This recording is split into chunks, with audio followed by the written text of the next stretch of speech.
Alhamdulillah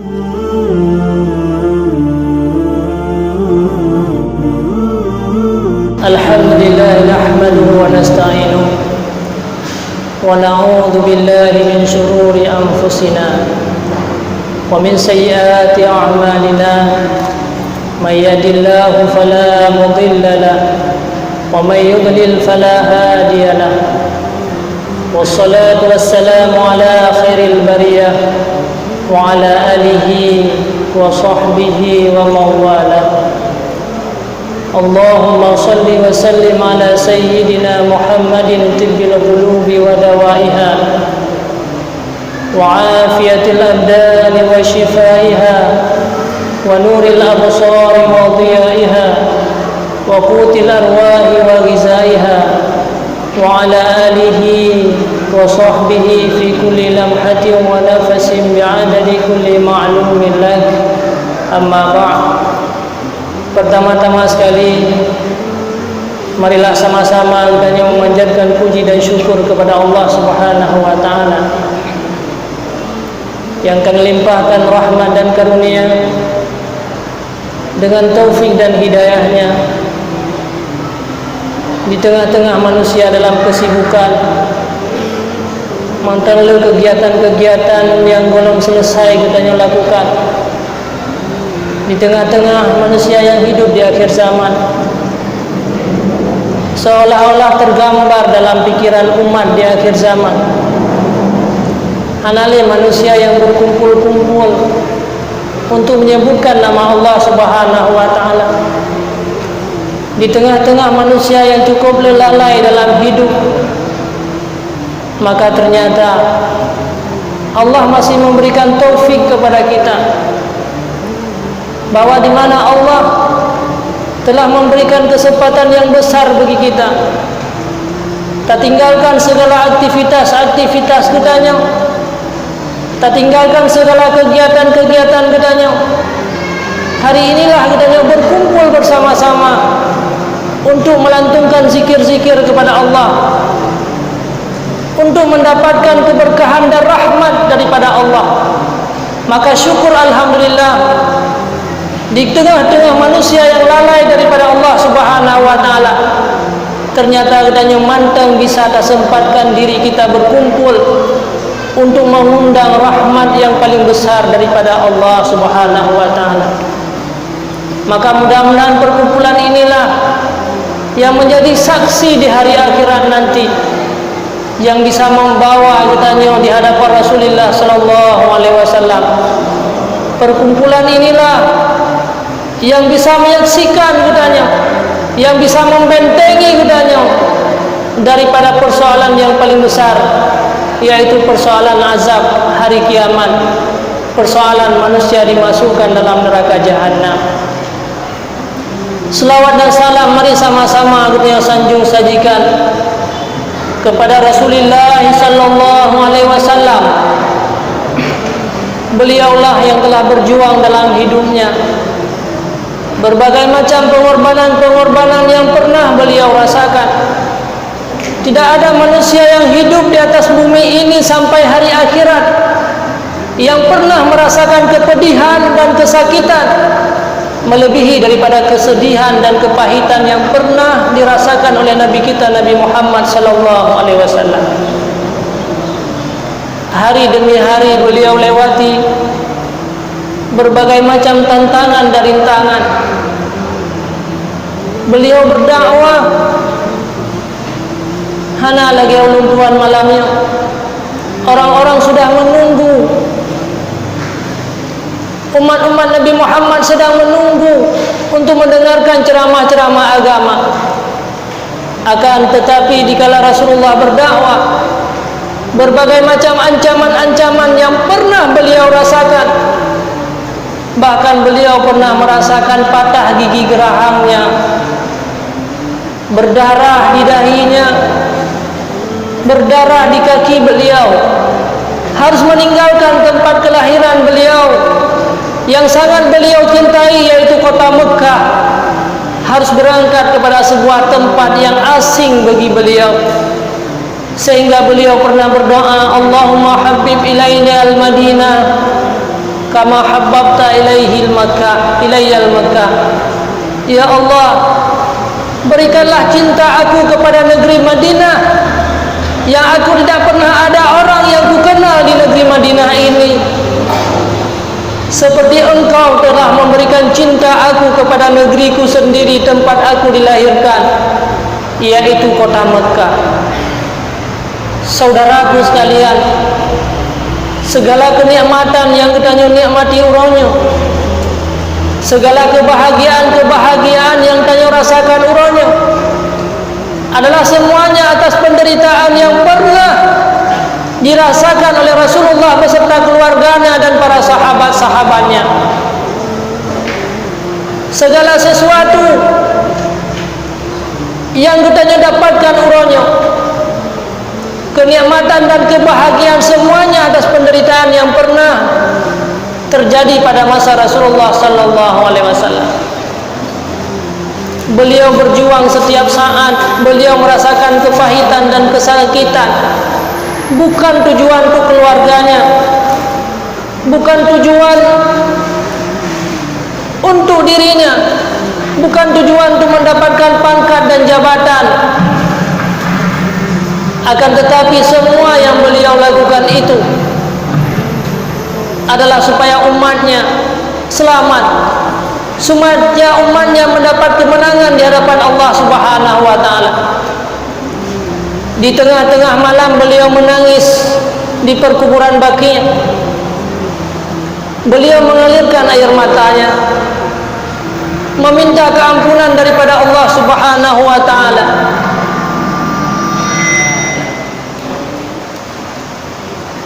Pernah sebuah kejadian di mana Rasulullah sallallahu alaihi wasallam dia hadir di sebuah perkuburan Baqi' mengalirkan air mata. Para keluarga beliau susah dalam mencari Rasulullah sallallahu alaihi wasallam. Maka saat itulah Rasulullah menangis.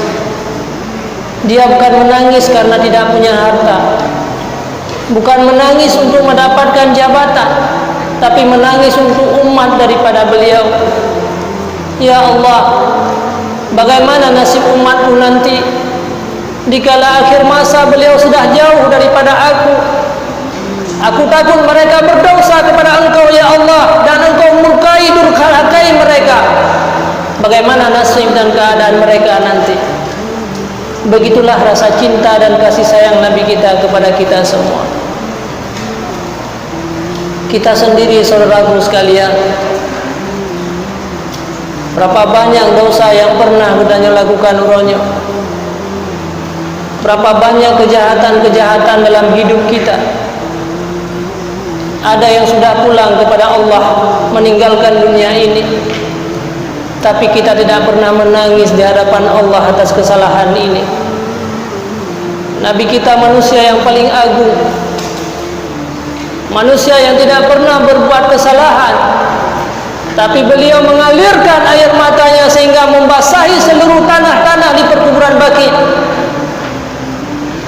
karena rasa cinta kepada adanya. Bahkan diceritakan dalam sebuah kejadian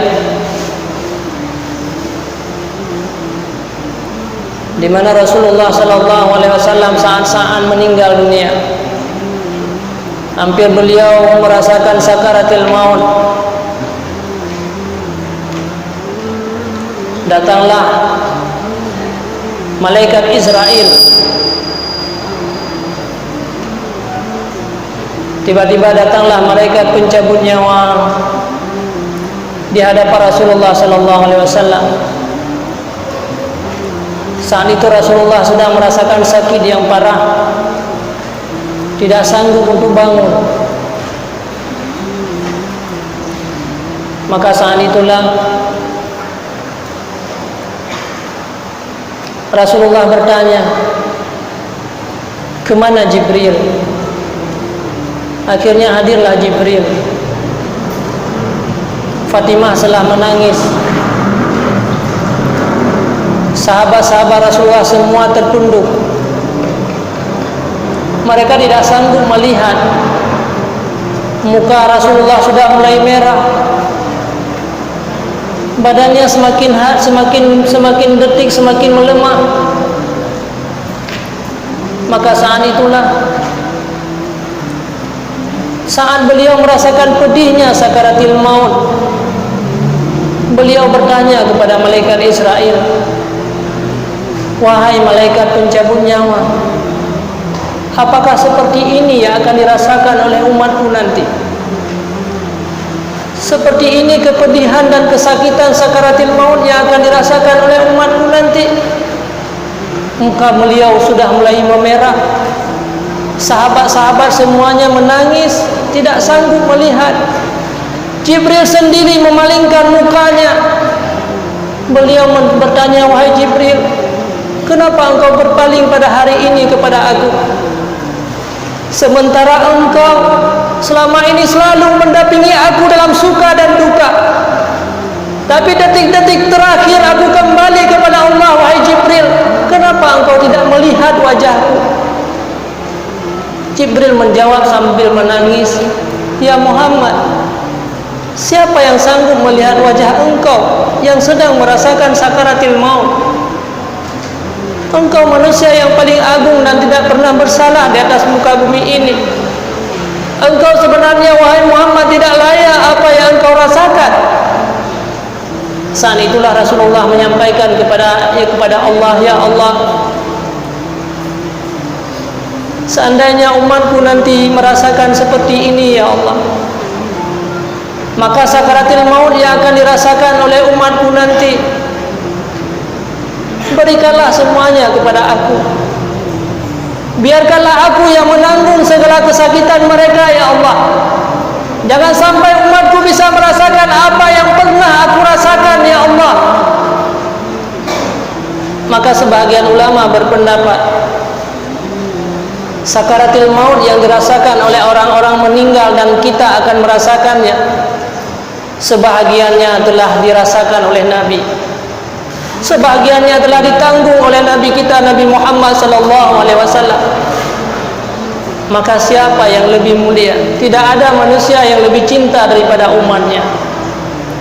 Makanya Sayyidatina Aisyah, istri daripada beliau, pernah berkata, aku tidak pernah cemburu bila aku mendengarkan ada orang-orang yang meninggal muda dalam sakaratil maut, setelah aku melihat Rasulullah SAW menghadapi sakaratil maut.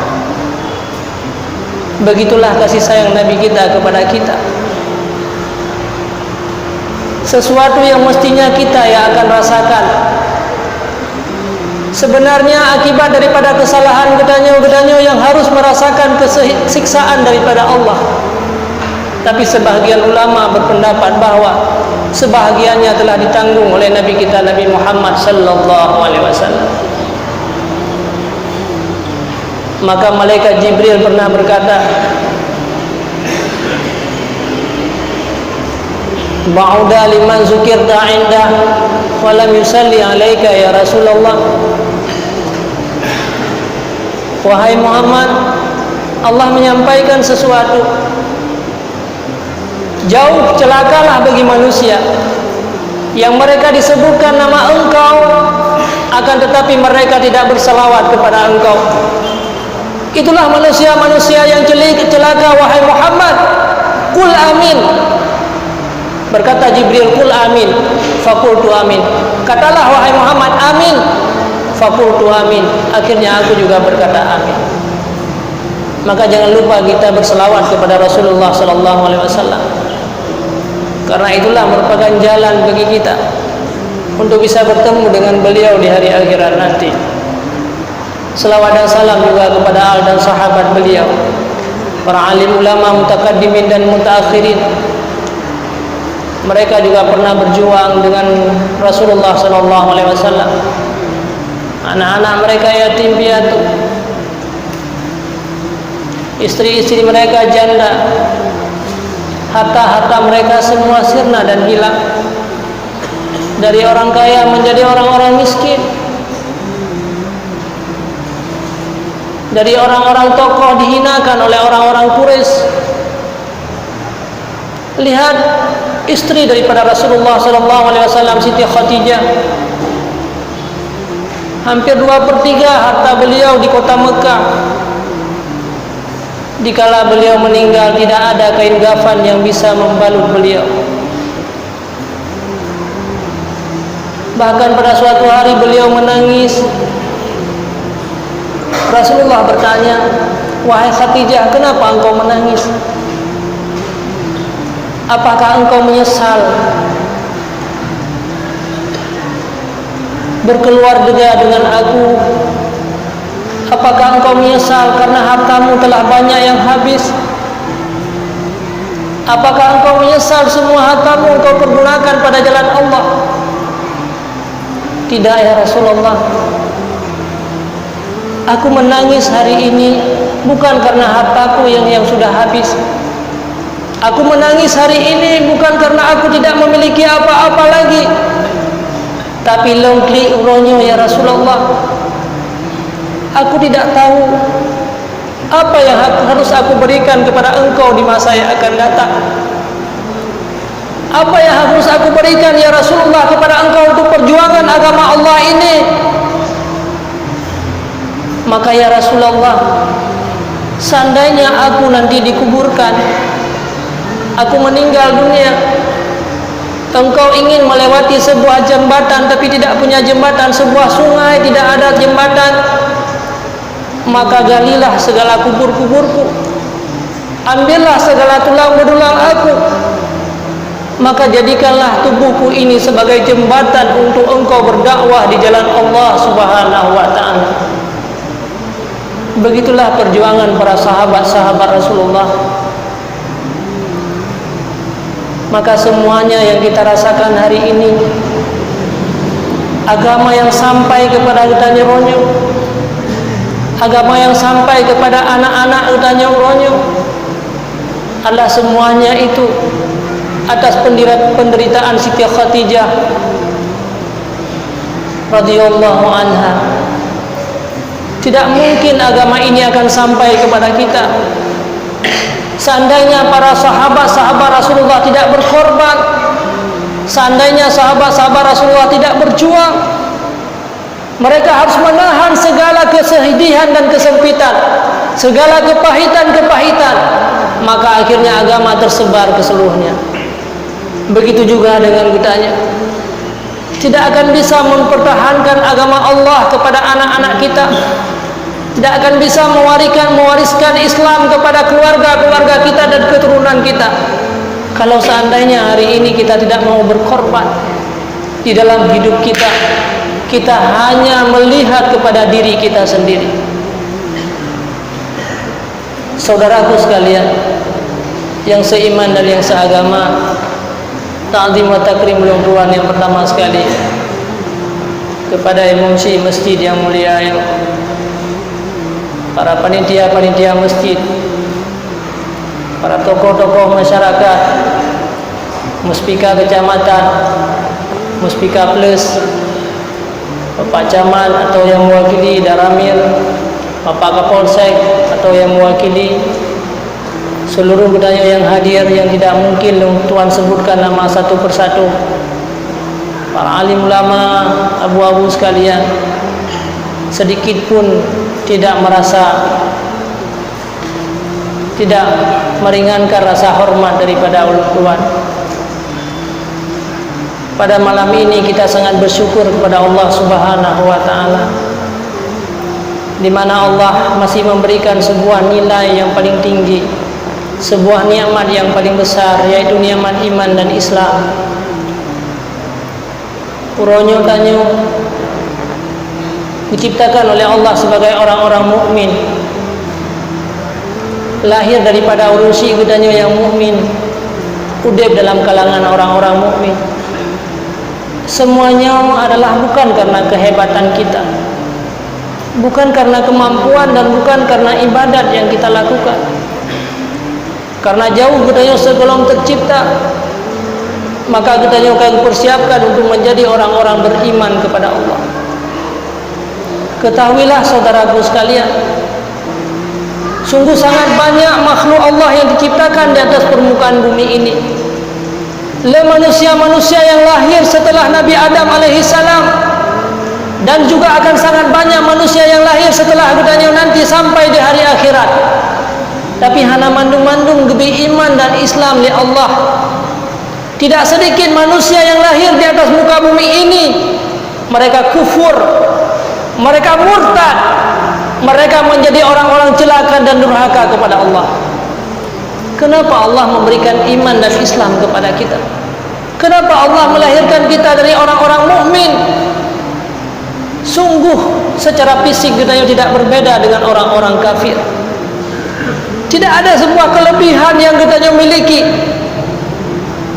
Karena begitu banyak manusia yang diciptakan untuk menjadi orang-orang kafir. Tapi kenapa kita lahir dari rahim, dari keluarga, dari keturunan-keturunan orang mukmin? Jawabannya hanya satu, adalah Allah masih kasih sayang kepada kita.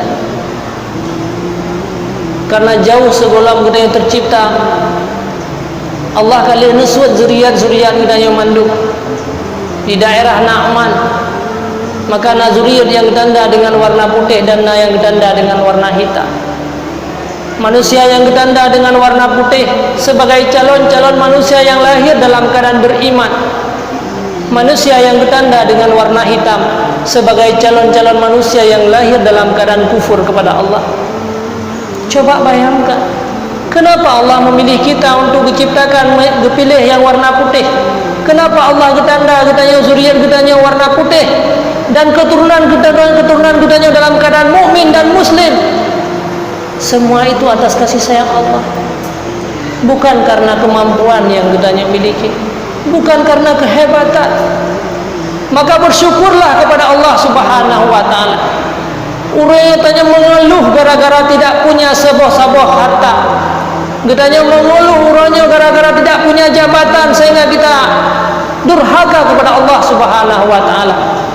Tapi kita tidak pernah melihat betapa besar kasih sayang Allah yang selamanya diberikan kepada kitanya. Sampai kitanya mukmin dan muslim, anak-anak kitanya beriman kepada Allah Subhanahu wa taala. Dan ketahuilah saudaraku sekalian yang seiman dan yang seagama, hana manusia yang udip di atas dunianya mukmin, mereka juga mukmin sampai akhir daripada kehidupan mereka. Sanggupkah rahmat Allah yang begitu besar yang diberi Allah ke hidupnya urangnya? Sanggupkah tak pertahankan imannya sampai detik-detik akhir daripada kehidupan kitanya? Sanggupkah kitanya mati-mati tak ucapkan kalimat la ilaha illallah Muhammadur Rasulullah? Sanggupkah kitanya pertahankan iman sampai di hadapan Allah Subhanahu wa taala? Karena juga manusia yang dicipta dalam keadaan beriman, tapi dia kufur kepada Allah dikala akhir kehidupan. Naudzubillah summa naudzubillah. Makanya ke jalan lewat berkumpul-kumpul seperti inilah salah satu jalan kitanya untuk mencapai sebuah kebahagiaan akhirat, untuk menyelamatkan iman yang selamanya telah kitanya pupuk, untuk menyelamatkan iman yang selamanya kagak bilik Allah kepada kitanya. Inilah lewat zikir-zikir seperti inilah nya merupakan sebuah kenderaan yang akan membawa kita kepada syurga. Inilah tempat-tempat yang diberikan rahmat oleh Allah Subhanahu wa taala yang turun lewat perkumpulan-perkumpulan untuk berzikir kepada Allah Subhanahu wa taala. Maka berkumpul untuk berzikir lagi ke yang dikelilingi oleh seluruh malaikat-malaikat. Dalam sebuah hadis Rasulullah sallallahu alaihi wasallam menyampaikan, setiap malam nasirah malaikat yang diutus oleh Allah untuk mengelilingi bumi ini. Malaikat tersebut akan gejak ke seluruh penjuru-penjuru bumi, hana pernah tertinggal.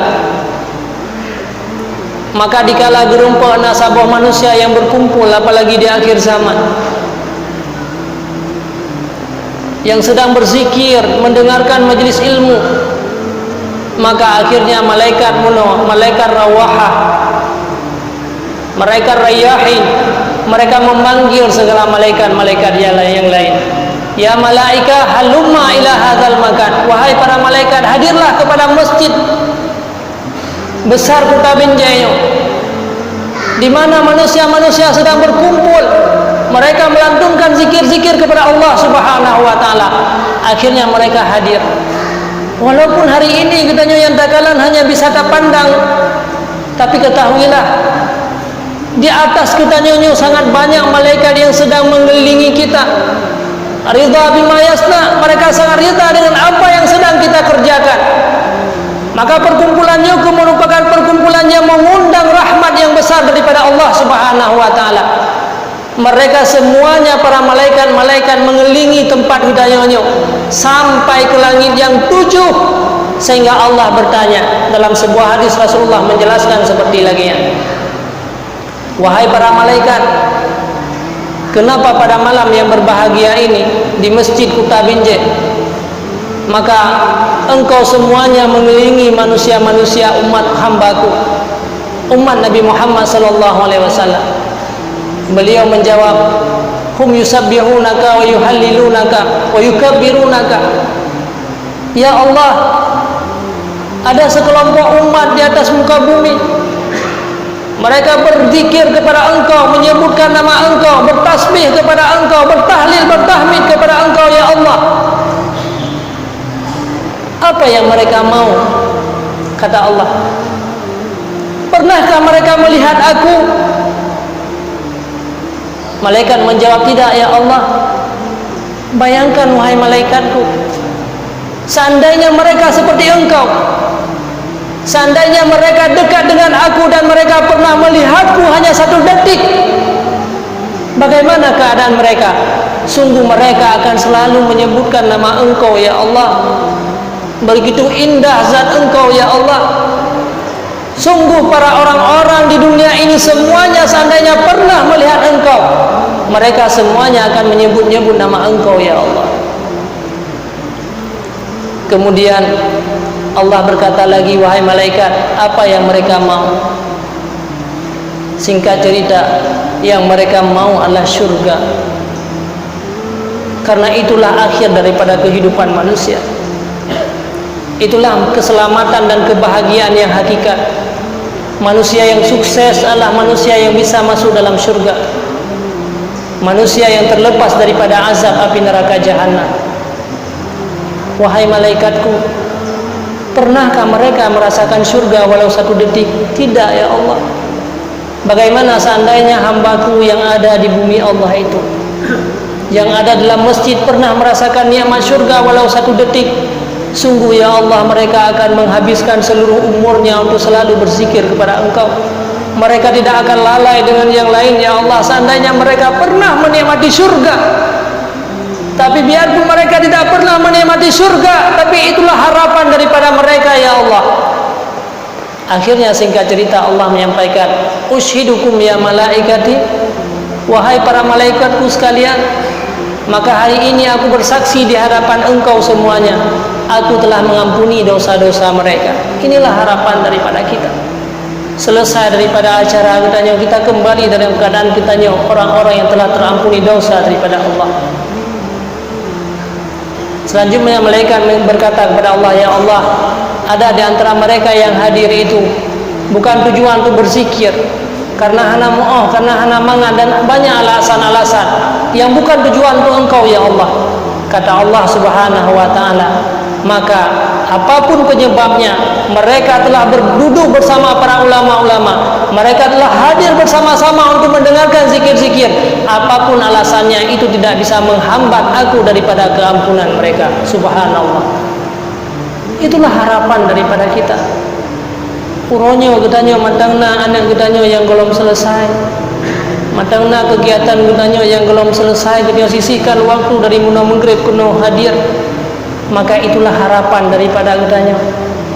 Karena keampunan dosa inilah, terlepas daripada azab api neraka inilah, yang bisa menyelamatkan gedanyo di hari akhirat. Maka perbanyakkanlah zikir kepada Allah Subhanahu wa ta'ala. Ya ayyuhalladzina amanu dzkurullaha dzikran katsira wasabbihuhu bukratan wa asila. Allah selalu mengajak kita untuk selalu berzikir kepada Allah Subhanahu wa taala kapanpun dan dimanapun kita, karena itulah jalan untuk keselamatan iman kita. Maka akhir kalamihi la ilaha illallah dakhala jannah. Orang-orang yang sanggup menyebut kalimat la ilaha illallah akhir daripada kalamnya, itulah merupakan manusia-manusia yang dimasukkan dalam syurga. Karena kita akan mandung terasakan sebuah kematian. Satu saat kita akan tertinggalkan dunia ini. Di saat kita kena meninggal, super lehaya pikiran kita hilang. Maka kalimat yang terucap, pupu yang sering kita lakukan, pupu yang sering kita narik, itu yang akan terucap dikala kita meninggal. Karena matinya adalah ibarat kita melumpau. Kita uronyo yang berprofesi sebagai sirah pedagang, hari-hari terus berfikir setiap saat tentang dagangan kita untuk mendapatkan laba. Hana waktu yang tersisa tapi dia dalam fikir masalah dagang sampai kena tingut dan mata kata tentang mimpi kita persoalan dagang jauh lebih banyak daripada mimpi persoalan yang lain. Apabila kita yang berprofesi sebagai sirau urun jauh belang, yang tak fikir kita tentang masalah belang saja-saja, wadah kat ingat mentang terpikirnya kena tingun, maka tentang melumpau kita tentang masalah belang itu jauh lebih banyak daripada mimpi yang lain. Begitu juga kita yang berprofesi sebagai sirah pegawai, yang selalu berfikir tentang masalah aktivitas kita, profesi kita, maka lumpau masalahnya itu jauh akan terjadi. Begitu juga dengan sebuah kematian. Maka dikala kita meninggal dunia, lihatlah lidah kita putra yang sering kita ucapkan adanya. Dalam kitab Ihya Ulumuddin pernah diceritakan oleh Sirah Imam Al-Ghazali, Hujjatul Islam. Nah, sirah pedagang yang hana pernah berzikir kepada Allah, hana pernah sembahyang, hana pernah berbuat ibadah.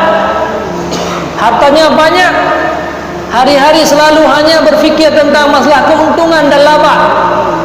Maka pada saat meninggal ditalqin la ilaha illallah, yang keluar dari mulutnya 1, 2, 3, la ilaha illallah 1, 2, 3. Akhirnya mati dalam keadaan kufur. Na'udzubillah summa na'udzubillah. Apa arti harta yang banyak yang kita miliki seandainya kita meninggal dalam keadaan kufur kepada Allah? Na'udzubillah summa na'udzubillah. Kemudian yang kedua, jalan untuk menyelamatkan iman adalah inilah, kita sering mendengarkan ceramah-ceramah agama, kita menuntut ilmu Allah Subhanahu wa taala. Maka perkumpulan lagi ini merupakan kebun syurga yang pernah disampaikan oleh Rasulullah sallallahu alaihi wasallam. Idza marartum bi riyadil jannah farta'u. Apabila kamu melewati kebun syurga, maka singgahlah kamu. Jangan kamu lewati kebun syurga dengan begitu saja. Sehingga para sahabat bertanya, "Ya Rasulullah, wa ma riyadul jannah?" Apa yang menjadi kebun syurga di atas muka bumi ini? Rasulullah menjawab, "Hilaqus zikri majalisul ilmi wa qala al-ata majalisul ilmi." Itulah tempat-tempat orang mendengarkan ilmu agama, tempat-tempat diajarkan ilmu agama. Itulah merupakan kebun-kebun syurga yang bisa membawa kita kepada syurga yang sesungguhnya di hari akhirat nanti. Maka lewatnya ke pendidikan-pendidikan agama, ia akan mendidik rohaniyah katanya. Puronya banyak manusia yang hidup di akhir zaman, mereka lupa kepada rohaniyah mereka. Tapi mandum-mandum katanya orangnya disibukkan oleh jasmani katanya. Dumnalah harta yang katanya miliki orangnya, mandum kita korbankan untuk jasmani kita. Waktu yang diberikan oleh Allah 24 jam, habis waktu dalam menyelesaikan persoalan-persoalan jasmani, tapi katanya lupa kepada kebutuhan rohaniyah kita. Puronyo menyana digelar pasar murah, tabla beras sekilo lebih 27 kilo, maka semua kita akan hadir. Apabila nak pengumuman di menasah di masjid, puronyo nak beras murah, nak saka murah, tabla sekilo lebih 27 kilo, rela kita hadir kepada tempat ini, semuanya kita bawa. Keluarga-keluarga kita tame, anak-anak kita tame. Tinggal-tinggal nak kegiatan, kita akan berangkat untuk mendapatkan saka murah atau beras murah. Anak yang mentang lam gendongan tame, ya seandainya ibi per individu. Padahal Saka murah itu hanya bisa kita nikmati berapa bulan. Tapi bayangkan, amal murah hari ini banyak yang kita tinggalkan dan kita sia-siakan. Berjamaah 1 rakaat Allah akan memberikan pahala 27 rakaat. Jangankan untuk membawa anak-anak kita yang masih kecil, tanya sendiri merasa berat dan beban. Padahal itu merupakan makanan rohaniah kita. Rohani inilah yang akan tinggal sampai di hari akhirat. Rohaniah inilah yang akan berjumpa di hadapan Allah yang akan disiksa. Sementara jasad kita, tubuh kita suatu saat dia akan hancur. Seandainya tanya umi dan ayah sekalian membuka kuburan-kuburan yang telah meninggal, orang-orang yang meninggal, sungguh kita tidak mendapatkan jasad mereka. Jasad yang mereka sayangi selamanya, jasad yang mereka korbankan harta yang begitu banyak selamanya, yang cukup ke harta habis untuk jasad tersebut, tapi semuanya untuk menjadi makanan ulat-ulat yang ada dalam kuburan, makanan cacing-cacing yang ada dalam kuburan. Betapa ruginya tanya dalam menjalani kehidupan rohnya. Menyebutnya nasabah penyakit tubuh, hansip tajak ba dokter, tajak ba spesialis, hansip ba spesialis tajak uluan nanggro tajak obat untuk mengobati jasmaniah kita.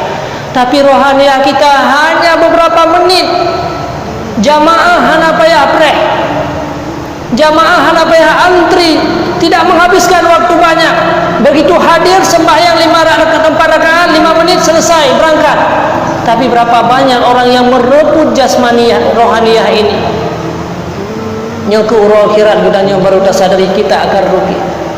Bahkan yang lebih kita sayangkan uronya, anak-anak gudanya uronya. Kenapa anak kita hari ini menjadi pemabuk? Kenapa anak kita hari ini menjadi penjahat? Kenapa anak kita hari ini membunuh kita? Kenapa anak kita hari ini membawa kita kepada jongkok? Kenapa anak kita hari ini mereka menjadi manusia yang durhaka kepada Allah? Padahal Allah melahirkan mereka dalam keadaan suci dan bersih. Para pemuda-pemuda hari ini semuanya engkau dilahirkan oleh Allah dalam keadaan suci dan bersih. Allah tidak melahirkan mereka menjadi pemabuk. Allah tidak melahirkan menjadi manusia-manusia yang durhaka. Tapi mereka orang-orang yang suci, orang-orang yang dimuliakan oleh Allah dikala lahir di atas permukaan bumi ini. Tapi siapa yang menghancurkan ke mereka? Tanya Urinsi telah menghancurkan kehidupan anak-anak kita. Kita orang tualah yang membawa mereka kepada orang-orang durhaka kepada Allah. Kita telah mendalimi anak dan keturunan-keturunan kita.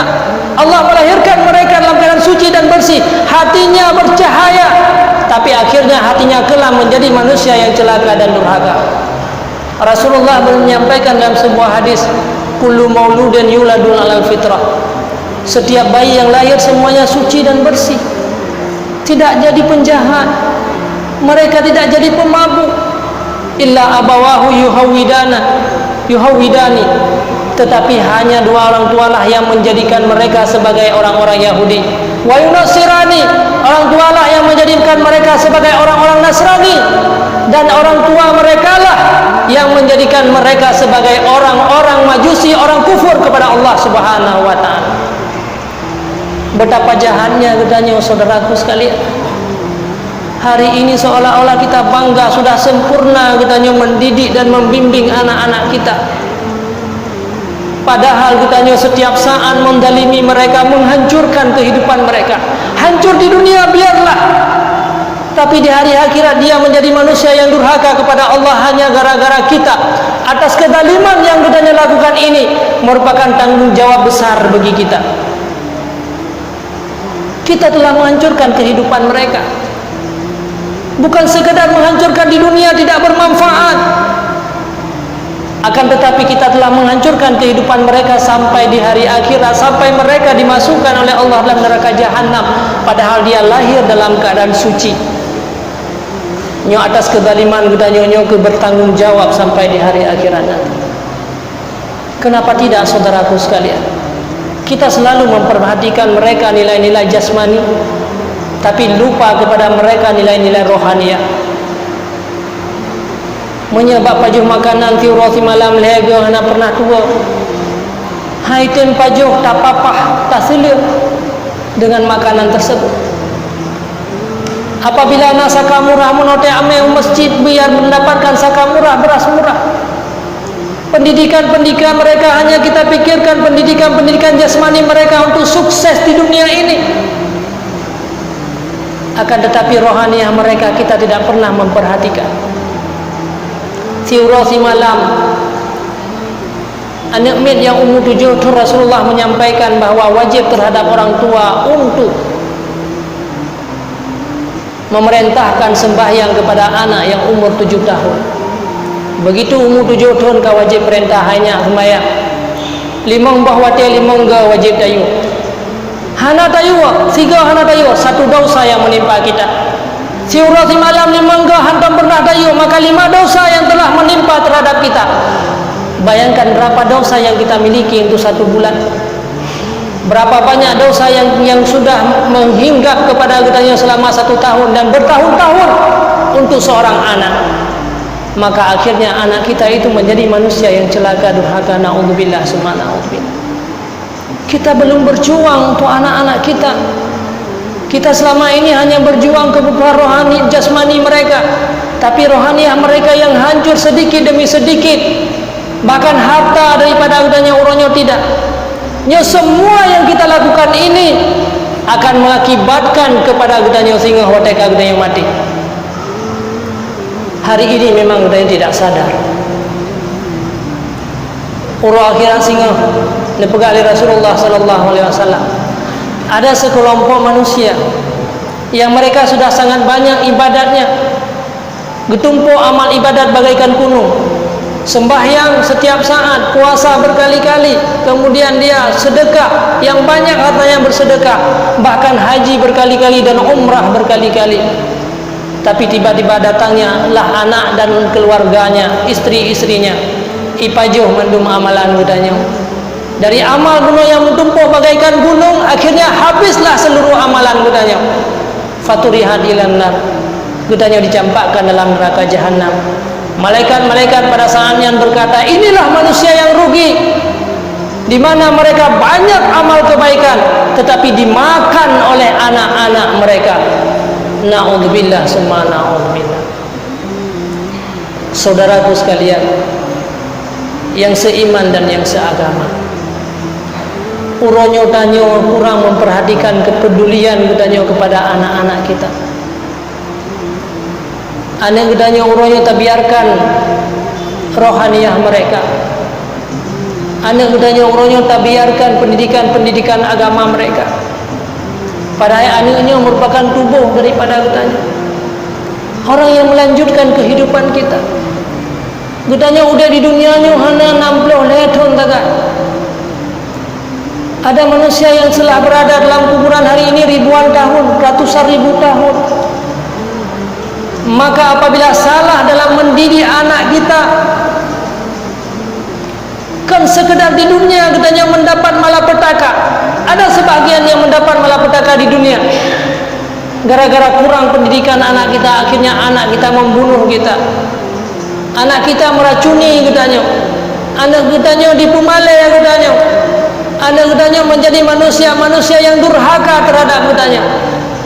Watai katanya urun syik jamun siro katanya tak jaga anak tu 7 boh, tapi 7 roh anak katanya hai jaga katanya siro karena kurang ilmu agama pada mereka. Apa guna harta yang kita miliki selama ini? Guna perjuangan katanya uronya untuk keluarga kita, yang akhirnya bahkan sampai katanya dalam kuburan semua keburukan mereka akan datang terhadap katanya. Na'udzubillah, summa na'udzubillah. Karena anaknya tercipta dari katanya uragam dan urina. Seluruh tulang-tulang anak katanya tercipta dari katanya uragam. Daging-daging anak katanya yang tercipta dari katanya urina, karena dipajuh darah katanya pada saat dalam kandungan. Maka anak yang dalam kuburannya pada saat katanya mati, tubuh katanya mentang dikubur maksiat, maka kita akan rasakan itu. Maka perhatikanlah rohaniah mereka. Baik dia sia-siakan rohaniah mereka, maka sehingga akan mengakibatkan kerugian besar bagi katanya. Karena manusia yang sukses yang sebenarnya adalah manusia yang sukses di hari akhirat. Apalagi katanya udip di dunia ni hanya 60 tahun saja. Udip di atas rung dunia ni lagi katanya udip dalam sebuah rumah raja. Sangat sedikit. Raja diperintahkan bagdanya untuk tamang dalam rumah wanyan gebiwate 6 jam untuk cokmu sebanyak-banyaknya, merebutkan emas sebanyak-banyaknya. Maka dikala katanya tatamang dalam rumah raja nak kamar emas yang apabila tak cokmuhnya habis-habis. Kemudian di sebelah ruang emas, kamar emas, nak kamar tidur yang dihiasi dengan permadani. Di sebelahnya na ruang makan yang cukup le makanan-makanan yang lezat. Raja diperintah bagdanya utamang dalam rumah long cokmu sebanyak-banyaknya lun biwate 6 jam. Wate saan gedanya tatamang tersirat dalam hati gedanya. Bata paju makanan le 15 minit atau sejam. 5 jam tu nawate baru dapat biamu. Akhirnya pajulah makanan gedanya sampai sejam. Kabeh wate bapa jual makanan sejam. Wate tak kala naranjang yang mengantar batai hantam taih broken. Batai lah sian. Tako ham numpak le tu. Maka wate kata hentre mesti jam tinggal wate 2 jam tu baru dapat biamu. Tentu tak perbiamu dalam jangka 4 jam dari rumah luar cukup le mesti. Maka ternyata taihlah rencana si jam bukan si jam. Sampai habis waktu katanya untuk tinggal di rumah raja 6 jam, 5 jam mantang tingun inan wate 6 jam habis. Baru datanglah raja gepugo tanya, "Hai rakyat lon, silahkan tubit dari rumah lon. Masa untuk tinggal dalam rumah lon habis." Saatnya ke baru terkejut katanya, "Wahai raja, lebih kesempatan maklum si minit mantap long tu long cok mu. Ternyata 1 menit itu berharga. Balong cok mu si minit." Maka saatnya ke baru menyesal. Padahal saudaraku sekalian yang seiman dan yang seagama, seandainya jiwa dia tatamang dalam rumah raja muno tanyu tak tubiak mu sebanyak-banyaknya. Wate terhuluwa tablo makanan je tapajo makanannya bukan 5 jam, bukan 1 jam lagi. Je tapajo makanannya sampai seumur hidup kita. Sandaji wate tatamang la rumah raja ta cok mu cukup le wate terhuluwa tablo ranjang la rumah raja. Je taih bukan 5 jam, tapi seumur hidup gedanya je taih. Inilah perbandingan gedanya udip di dunia ini. Getanya ganjurkan untuk beramal, itulah emas-emas, apalagi amal murah. Dalam bulan Asyura lagi banyak amal-amal murah. Berpuasa, kemudian menyantuni anak yatim, kemudian memberikan keluasan kepada keluarga, makanan urangnya lebih mewah daripada brokan-brokan, berjamaah. Maka akhirnya gedanya bak watenya ke baru menyesal. Seandainya munah ada kata dalam rumah raja tak betubitmu, maka sungguh je tak beranjang je tak seumur hidup. Itulah perbandingan udip. Seandainya dia katanya orangnya beramal terus menerus hanya tinggalkan amal, makanan hanya sekedar, tak hanya sekedar, maka singa orang kira je tak pajuh makanan seumur hidup kita. Je tak beranjang tengok artinya kita bisa tidur seumur hidup katanya tengok. Dikala dia tubit dari dunianya. Saudaraku sekalian, maka rebutlah rohaniyah bagi katanya. Perhatikanlah rohaniyah kita masing-masing hari ini. Lihatlah kepada emas-emas yang kita persiapkan orangnya seduknakah emas itu. Apakah emas itu sudah cukup untuk membeli makanan yang bisa kita nikmati selamanya? Atau emas itu hanya bisa dimakan oleh anak-anak kita, tidak mencukupi kadang-kadang? Apalagi katanya udemnya si asapot saja. Kita tidak tahu pada satu saat kita akan meninggalkan dunia ini. Maka silakan katanya untuk berprofesi apapun kegiatan kita, silakan kita menjadi pedagang, silakan kita menjadi pegawai, silakan kita menjadi seorang ustaz, silakan menjadi ulama. Tapi yang paling penting pada profesi-profesi kita rebutlah emas-emas.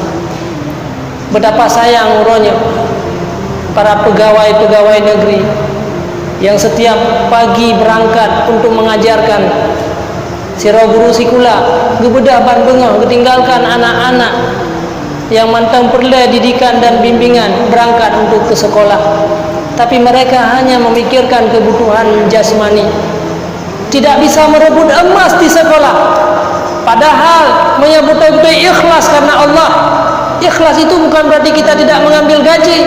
Silakan kita mengambil gaji, tapi kita tetap mendidik dan membimbing mereka yang benar-benar. Sira mantangan ilmin yang kubut, semua itu akan mengalir pahala kepada kita. Gara-gara kita dia mampu membaca, memberi manfaat kepada orang lain. Gara-gara kita dia mampu menulis, bisa memberi manfaat kepada umat Nabi Muhammad. Maka berapa banyak pahala yang akan kita dapatkan. Begitu juga katanya yang berprofesi yang lain. Para pedagang-pedagang orangnya juga demikian. Kita hari ini kadang-kadang lupa kepada emas-emas yang nabak dagangan katanya.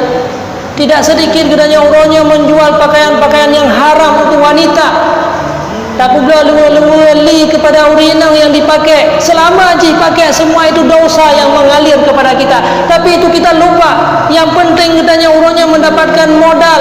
Yang penting orangnya mendapatkan laba. Berapa tahun kita menikmati laba tersebut? Tapi berapa tahun kita selama golong pakaian jinyan sabe-sabe diwopak keburukan siksaan kepada kita yang sampai di hari akhirat. Karena kita tidak benar-benar dalam menjaga agama Allah ini. Padahal harta yang diberikan oleh Allah itu sebagai amanah yang besar. Padahal seandainya kita menjual pakaian-pakaian yang islami, gara-gara pakaian kita yang ditiup orang, gara-gara pakaian kita yang disembayang, maka semua itu akan mengalir pahala kepada kita. Bahkan dalam hadis Rasulullah disampaikan dalam kitab Syiarus Salikin, sira pedagang yang diputampeng kepada seseorang 1 juta iputampeng ke urang gasien. Sira pedagang diputang pakaian, diputang beureuh ke urang gasien, padung diputang beureuh sirto ribet. Selama urang gasiennya hana bayar lempengnya, maka seolah-olah dia telah bersedekah setiap hari 100.000. Itu amal murah yang diberikan oleh Allah kepada pedagang. Maka banyak nilai-nilai emas dan nilai-nilai rohaniah yang kita gutanya rebut pada dagangan-dagangan gutanya. Siton kahanai bayi apa yang gutanya, seolah-olah 100.000 kita setiap saat kita memberikan sedekah kepada dia. Bayangkan seandainya gutanya tak hutang 1 juta, dalam jangka setahun dia belum membayar utang gutanya, maka seolah-olah setiap hari gutanya tapi sedekah kur yang 1 juta sangat luar biasa. Itu kasih sayang Allah Subhanahu wa taala.